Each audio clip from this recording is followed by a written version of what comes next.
नमस्कार, मैं हूं आपके साथ दीपक भदौरिया। आप देख रहे हैं उत्तर प्रदेश एक्सप्रेस। बड़ी खबर लखनऊ से है, जहां पर दलितों से संवाद करेंगे मंत्री और सांसद। जी हां, दलित बस्तियों में पहुंचेंगे मंत्री और सांसद। प्रदेश भर में शुरू हो चुका है 2 दिवसीय विशेष अभियान।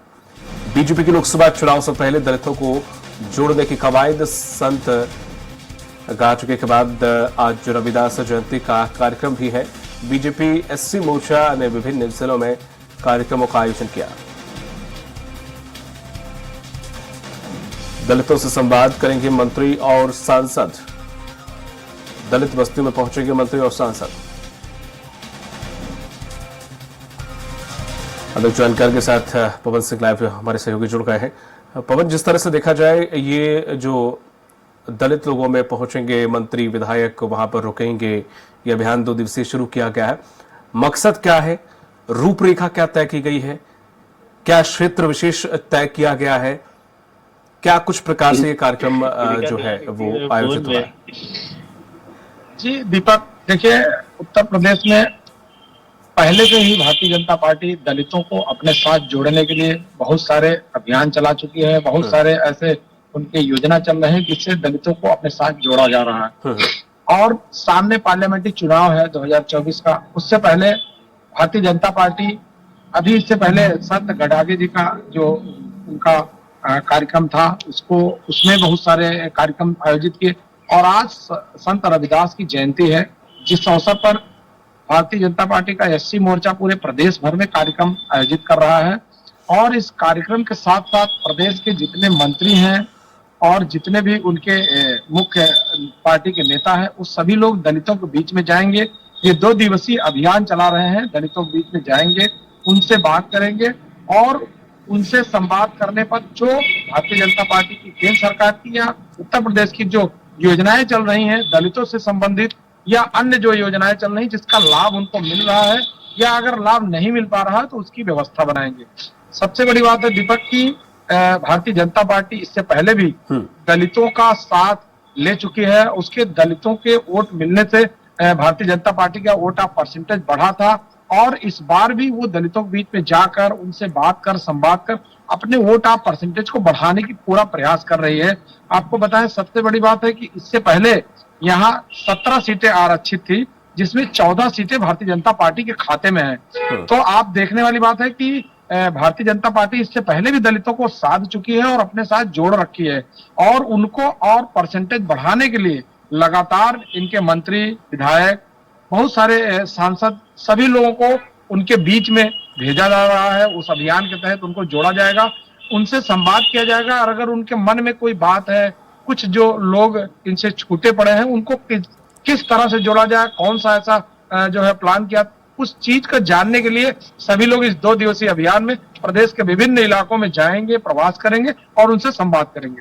दीपक। पवन जी, मध्य प्रदेश की हम बात करें तो यहाँ पर दलित और आदिवासी वोट बैंक बीजेपी की तरफ शिफ्ट हो जाता है, क्योंकि यहाँ पर कोई तीसरी पार्टी नहीं है, स्थानीय पार्टी नहीं है, सिर्फ बीजेपी और कांग्रेस। उत्तर प्रदेश में इसका अलग है, वहां उनकी खुद की बीएसपी पार्टी है, जिसपर दलित हमेशा से झुकाव रहा है।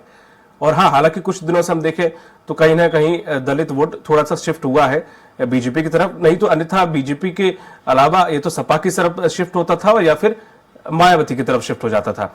तो बीजेपी पे हाल ही में हम कुछ प्रोग्राम देखिए, कुछ सालों का अगर हम आंकड़ा निकालें तो बीजेपी ने ऐसे कई इवेंट किए हैं और हर राज्य में रिझाने की कोशिश की है। तो उत्तर प्रदेश के अंदर बसपा से छिटक कर क्या जो दलित वोट है वो बीजेपी हासिल कर पाएगी या कर पा रही है? बिल्कुल दीपक, एकदम आप सही कह रहे हैं। इसमें भारतीय जनता पार्टी का जो निशाना है, इससे पहले भी दलितों को आप देख सकते हैं। वैसे तो खाद्यान्न योजना पूरे भारतवर्ष में चल रही है, लेकिन उत्तर प्रदेश में काफी प्रभावी रहा। और मुख्यमंत्री योगी आदित्यनाथ इससे पहले भी कई ऐसी योजना दलित आदिवासियों के लिए, दलितों के लिए, पिछड़ी जातियों के लिए बहुत सारी ऐसी योजनाएं चलाएं जो पर्टिकुलर सिर्फ उन्हीं के लिए है। इससे पहले मायावती को दलित अपना मसीहा मानता रहा, उनको पार्टी का सुप्रीमो मानता रहा, सब कुछ उन्हीं को। लेकिन भारतीय जनता पार्टी केंद्र में जब से 2014 से आई है और 2017 में उत्तर प्रदेश में आई है, इसके बाद से भारतीय जनता पार्टी ने इतनी योजनाएं चलाई है, चाहे वो जी, बहुत सारी ऐसी योजनाएं हैं जो स्पेशली दलितों को साधने के लिए, जिनके पास घर नहीं, उनको घर दिया, छत दिया, बहुत सारी ऐसी योजनाएं जिनको उनको ऐसा लगा कि नहीं ये पार्टी हमारी अपनी हो सकती है, हम इसके साथ खड़े हो सकते हैं। और इतना ही नहीं, जो वृद्ध महिलाएं हैं, जो निराश्रित हैं, उनके लिए जो पेंशन योजना सरकार ने चला रखी है, ये ऐसी योजनाएं हैं जिससे लोग लगता है कि वह हमारे बारे में पूरी तरह से हमको देख रही है, हमारा ध्यान रख रही है। और जब कोई व्यक्ति किसी का ध्यान रखता है, ख्याल रखता है, तो जाहिर की बात है वह व्यक्ति अपने आप से ही जुड़ने का प्रयास करता है। तो जो उत्तर प्रदेश या भारत के जो बहुत सारे दलित हैं, जिनको बहुत सारी पार्टियों ने खाली औने पौने किसी चीज से ओबलाइज करके और अपने साथ जोड़ने की कोशिश की थी, उसको उस तरफ भारतीय जनता पार्टी की पूरी तरह से निगाह लगी हुई है और उसमें जमीन तक पहुंचकर उनसे संवाद करके, उनकी बात को जान करके, उनकी जो पीड़ा है उसको समझने का प्रयास किया है और उनको अपने साथ जुड़ा है। उस कड़ी में इससे पहले भी उत्तर प्रदेश में बहुत सारी जो योजनाएं चल रही थी, उसको जोड़ करके मुख्यमंत्री योगी आदित्यनाथ ने अभी बहुत सारी गरीब कन्याओं का विवाह करा करके प्रदेश में बहुत सारी समाज कल्याण की योजना चल रही है इन सब चीजों को लेकर के। तो जो दलित है उसको लगा कि नहीं, यह पार्टी भी हमारी हिमायती है। इस बात को देखते हुए अब जो वोट परसेंटेज बढ़ रहे हैं या वोट परसेंटेज बढ़ाने की बात कर रही भारतीय जनता पार्टी, उसमें आज 2 दिवसीय अभियान चलाएंगे जिससे दलितों की बात को अपने साथ जोड़ने का पूरा प्रयास करेंगे। तमाम महत्वपूर्ण जानकारी साझा करने के लिए शुक्रिया आपका पवन जी।